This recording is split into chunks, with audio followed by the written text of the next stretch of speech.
Hello everyone, so today we are going to learn about explanation text. Jadi hari ini kita itu bakal mempelajari tentang teks eksplanasi nih. Nah, mungkin teman-teman udah lumayan familiar ya dengan teks eksplanasi ini karena kayak kalau di bahasa Indonesia juga kayaknya udah belajar juga tentang teks eksplanasi. Nah, jadi sekarang kita bakal belajar tentang ini. Nah, jadi yang pertama nih, what is explanation text? Apa itu teks eksplanasi? Nah, explanation text is a text which tells processes relating to forming of natural, social, scientific, and cultural phenomena. Jadi, teks eksplanasi itu adalah sebuah teks yang menceritakan tentang proses yang berkaitan dengan pembentukan alam, bisa juga tentang sosial, ilmiah, atau budaya, sebuah fenomena gitu. Nah, explanation text is to say why and how of the forming of the phenomena. Jadi teks eksplanasi ini apa namanya? Biasanya dia menjelaskan terkait mengapa dan bagaimana terbentuknya sebuah fenomena ini yang sebagai topiknya gitu. Terus kita next dulu. Nah, jadi di sini bakal ada contoh dari salah satu teks eksplanasi dulu ya, kita bakal baca dulu. Nah, jadi yang teks eksplanasi yang pertama nih contohnya ada tentang judulnya ini How Does Rain Happen? Jadi bagaimana hujan itu terjadi gitu. Oh, berarti tentang pembentukan hujan ya. Berarti kita baca dulu ya. We all know that rain is primary source of fresh water for most areas of the world, providing suitable condition for diverse ecosystem.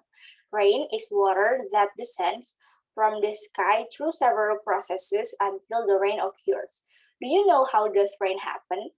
The phenomenon of rain is actually a water cycle. The concept of water cycle includes the sun hitting the Earth's water surface and causing the water surface to evaporate.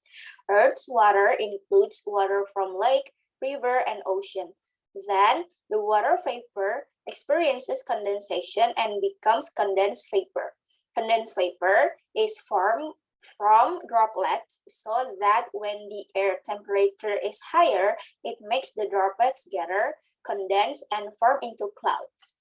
The presence of winds helps clouds move and gather in other places that have lower temperatures. At that time, the droplets become heavier and unstoppable and cause the droplets to fall so that there is rain.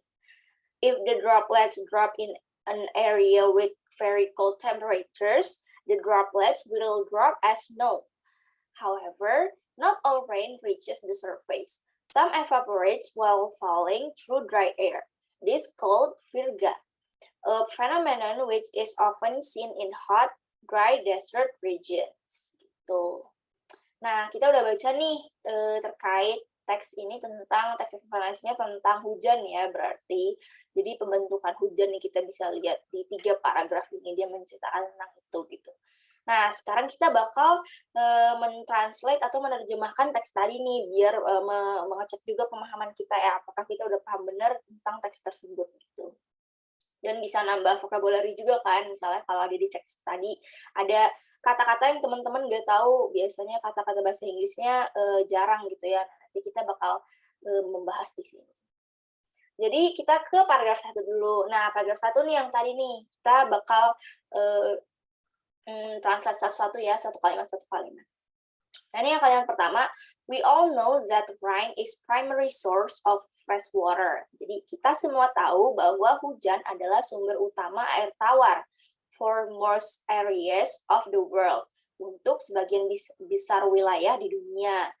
Providing suitable condition for diverse ecosystem, menyediakan kondisi yang cocok untuk beragam ekosistem. Nah, jadi primary source ini merupakan adalah artinya itu sumber utama. Jadi source itu artinya sumber, primary itu utama. Fresh water, air tawar, for most areas in the world, ini tahu lah ya. Terus providing suitable condition, menyediakan kondisi yang cocok. Jadi providing itu menyediakan, suitable itu cocok, condition itu kondisi. Jadi providing suitable condition itu menyediakan kondisi yang cocok for diverse ecosystem, untuk beragam ekosistem. Jadi diverse itu artinya beragam ya teman-teman. Selanjutnya, rain is water that descends from the sky. Hujan adalah air yang turun dari langit. Nah, descends itu artinya turun. From the sky berarti dari langit. Jadi turun dari langit. Through several processes until the rain occurs. Melalui beberapa proses hingga itu hujan terjadi. Jadi, through itu melalui, terus several processes itu beberapa proses, until the rain occurs itu hingga hujan itu terjadi. Jadi occurs itu artinya terjadi. Do you know how does rain happen? Apakah kalian tahu bagaimana proses terjadinya hujan? Nah, baru kita next ke paragraf 2. Lumayan panjang nih ya, ini soalnya terkait isinya nih. The phenomenon of rain is actually a water circle. Nah, fenomena hujan ini sebenarnya adalah lingkaran air. Jadi water circle itu lingkaran air. Terus yang kedua, the concept of water circle includes the sun hitting and the earth's water surface. The sun hitting the earth's water surface and causing the water surface to evaporate. Jadi konsep lingkaran air meliputi matahari. Jadi the concept of water circles includes the sun dengan sinarnya yang terik.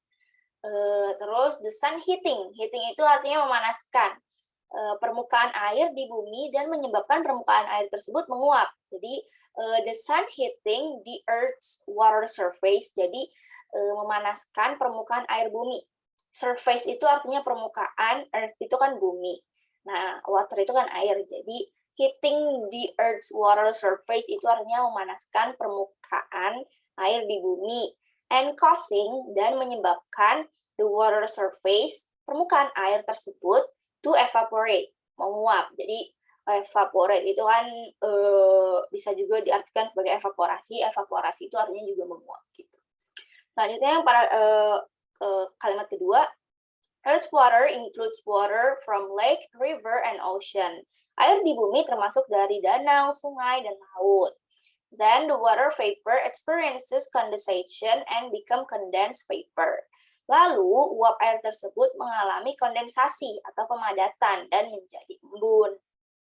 Berarti condensed vapor itu artinya embun ya, teman-teman. Nah, condensed vapor is formed from droplets so that when the air temperature is higher, it makes the droplet gather, condense, and form into clouds. Nah, jadi embun terbentuk dari titik-titik air kecil, sehingga ketika suhu udara semakin tinggi, hal tersebut membuat titik-titik air tersebut berkumpul, gather. Mana tuh tadi gather? Nih, droplets gather. Gather itu artinya berkumpul. Droplets itu titik-titik air ya artinya. Terus memadat dan membentuk menjadi awan. Condense itu memadat dan membentuk menjadi awan. Form into clouds. Terus, the presence of winds helps clouds move and gather in other places that have lower temperatures. Jadi, adanya tiupan angin membantu awan-awan tersebut itu bergerak dan berkumpul di tempat lain yang memiliki suhu yang lebih rendah. At that time, ketika itu, the droplets become heavier and unstoppable. Titik-titik air itu semakin berat dan tidak terbendung lagi. And cause the droplets to fall so that there is rain. Dan menyebabkan butiran-butiran air tersebut jatuh sehingga terjadilah hujan. Gitu. Nah, yang paragraf ketiga nih. If the droplets drop in area with very cold temperatures, the droplet will drop as snow. Jadi, jika titik-titik air itu turun pada area yang bersuhu sangat dingin, jadi very cold temperatures. Nah, titik-titik air tersebut akan turun sebagai salju. The droplets will drop as snow. Snow itu artinya salju ya. Nah, however, not all rain reaches the surface. Namun, tidak semua hujan mencapai permukaan gitu. However, itu artinya namun. Nah, some evaporates while falling through dry air. Beberapa itu menguap saat jatuh melalui udara yang kering. Dry air, udara yang kering. This is called virga. Hal ini disebut virga. Nah, virga itu apa sih? A phenomenon which is often seen in hot, dry desert regions. Jadi, sebuah fenomena yang sering terlihat di daerah gurun yang panas dan kering. Jadi, desert itu artinya gurun. Nah, kita udah tahu nih berarti, teks tersebut ya, itu terkait pembentukan hujan dari awal itu kayak gimana, dari, dia terevaporasi dan lain-lain gitu ya. Sekarang kita bakal, membahas tentang generic structure dari, teks eksplanasi itu sendiri. Jadi, struktur apa sih yang harus kita perhatikan kalau misalnya kita itu membaca dan ingin membuat, teks eksplanasi nantinya. Nah, di sini ada 3 poin utama. Jadi, yang pertama itu general statement, yang kedua itu explanation, yang ketiga itu ada closing. Nah, general statement itu apa sih? Itu berisi informasi umum mengenai topik yang dibahas. Jadi ini biasanya di awal-awal nih, karena kan informasi umum kan. Kalau yang tadi itu berarti biasanya di paragraf 1 misalnya ada pengertian tentang hujan. Nah, itu kan berarti general statement ya. Terus yang kedua ini explanation. Nah, ini berisi serangkaian kejadian dari suatu proses yang merupakan topiknya. Jadi ini isinya tuh serangkaian kejadiannya. Kayak tadi explanation tuh yang paragraf yang panjang tuh yang menjelaskan kayak hujan tuh berasal dari ini, pembentukannya gini gini gini. Nah, itu bagian explanation. Nah, baru yang closing nih berisi informasi tambahan atau opini mengenai opini penulis mengenai topik. Nah, ini yang tadi juga ada tuh closing yang kata di teksnya itu kan, cara pembentukan salju. Nah, itu kan informasi tambahan ya sebenarnya karena kan topik utamanya tuh, hujan kan sebenarnya gitu. Nah, ini bisa teman-teman lihat ya. Di sini ada teks tentang, bagaimana volcano itu terbentuk, how volcanoes are formed. Nah, di sini nih kita bisa lihat nih, ini general statement-nya di awal, karena dia menjelaskan volcano itu apa sih, ini definisi volcano nih, a volcano is a fan, bla bla bla bla bla, gitu. Nah, ini explanation. Nah, ini, penjelasan bagaimana volcano itu terbentuk. Nih, ini udah jelas-jelas nih, volcanoes are formed, jadi volcano itu terbentuk bla bla bla bla bla gitu. Nah, ini closing nih. In fact, the mountain we see today are nothing but solidified lava from previously erupted volcanoes gitu. Jadi biasanya cara gampangnya sih, general statement itu selalu ada di atas, eksplanasi itu di tengah, closing itu pasti penutup di bawah gitu. Nah, ini nih, ini judulnya.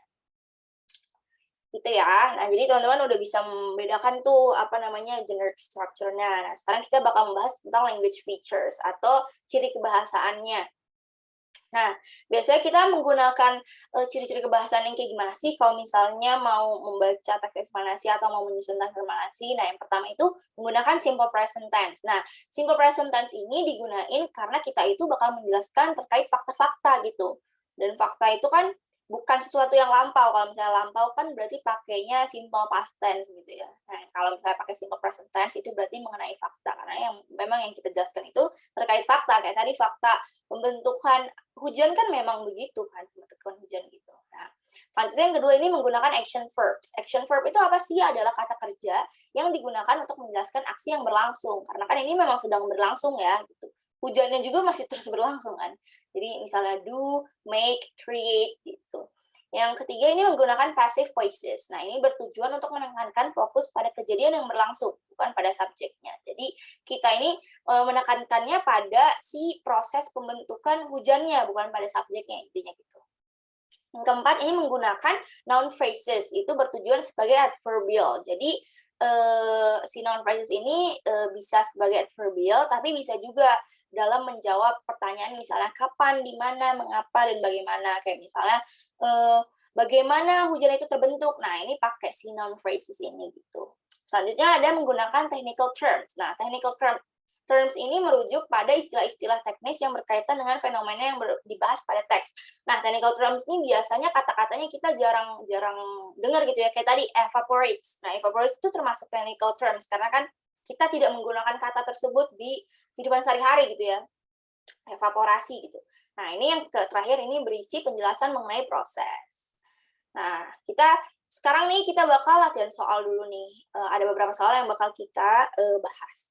Nah, yang pertama ini ada teks juga nih di sini. Nah, pertanyaannya nih, what is the main topic of the text? Jadi, apa topik utamanya gitu. Nah, kalau biasanya itu cara gampangnya nih, kita lihat aja kata yang berulang-ulang terusnya apa nih. Pasti kan banyak membahasnya tentang energi ya, energi. Oh, berarti mungkin ini berkaitan tentang energi nih, ini juga energi gitu. Sementara memang pilihan jawabannya tentang energi ya. Nah, Ini kalau kita lihat, apa namanya, banyak nih, ada electrical energy, ada the light and heat energy. Berarti bukan C ya, karena kan bukan electrical energy doang yang dibahas, ini cuma di paragraf pertama. Yang D juga bukan, karena ini cuma di paragraf kedua. Terus solar energy juga kayaknya bukan gitu ya, nggak ada dibahas tentang solar energy. Nah, kemungkinan ini nih sources of energy, karena kita bisa lihat nih, ini kan ada semua jenis energi berkumpul gitu ya di sini, dan kita mencari tahu sumbernya itu apa. Nah, itu dibahas di sini, kayak misalnya ini nih, electrical energy is derived from the sun. Oh, berarti electrical energy itu dari matahari gitu. Terus yang ini, the light and heat energy from coal is also derived indirectly from the sun. Oh, ini juga dari matahari gitu ya. Terus ini juga nih, dari matahari juga nih, from petrol, tapi petrol itu juga indirect aid of the sun juga gitu. Jadi dan ini juga disimpulkannya, the sun can be said to be source of nearly all energy. Oh, berarti sources of energy nih kayaknya jawabannya gitu ya. Dan benar aja nih sources of energy gitu, karena ini memang menjelaskan tentang sumber-sumber energi itu dari mana aja gitu. Misalnya energi yang electrical energy itu sumbernya apa, light and heat energy itu sumbernya apa, terus kayak energi yang untuk mengendarai, untuk apa namanya, untuk mobil yang biasa dipakai mobil itu energinya pakainya apa gitu. Jadi memang membahas tentang sumber dari energi tersebut gitu. Nah, soal yang kedua nih, where does energy come from? It comes from, jadi dari mana energi itu ada atau datang? Nah, itu energi tersebut dari, nah ini udah kelihatan banget ya, tadi kan udah disebut-sebut juga. Jadi ini, nearly all energy is derived from the sun. Jadi hampir semua energi itu berasal dari apa namanya, dari matahari. Ini juga dikasih tahu nih, the sun can be said to be source of nearly all energy. Berarti matahari itu bisa dibilang sebagai sumber hampir semua energi gitu. Jadi benar ya, jawabannya itu yang A, the sun gitu. Itu udah jelas banget gitu di tulisnya. Nah, mungkin di sini aja pembelajaran kita kali ini tentang explanation text atau teks eksplanasi. Teman-teman boleh nih tanya nanti kalau udah masuk ke pembelajaran bareng aku, boleh ditanya kalau misalnya masih ada yang nggak ngerti. Okay, see you on the next lesson. Bye-bye.